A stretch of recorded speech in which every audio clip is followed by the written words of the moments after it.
তোমাকে আমার ভারী ভালো লেগেছে। হ্যাঁ গো, তুমি কি এখানে থাকবে কয়েকদিন এখন?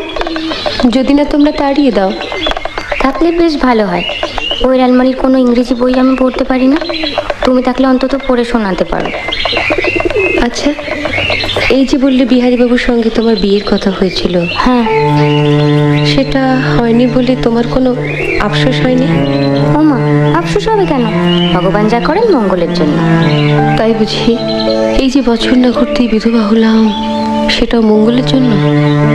সত্যি। কেন যে অত ইংরেজি পড়তে গেলে তুমি? আবার ভাবো, তাহলে তো তুমি বরের কাছেই অন্য জায়গায় থাকতে, এখানে আসতেও না, আমাদের দেখাও হতো না। বা আমি এখানে থাকতাম, তুমি অন্য জায়গায় থাকতে। বা তা কেমন করে হবে? তোমার শাশুড়ি তোমার বরের সঙ্গে প্রথমে আমার সম্বন্ধ করেছিলেন, জানো? তাই বুঝি? তা হলো না কেন? ওই যে বললি ঈশ্বর যা করেন মঙ্গলের জন্য। ভেবেছিলাম বলবো চলো আমরা সই পাতাই, এখন দেখছি সতীর পাতাতে হবে।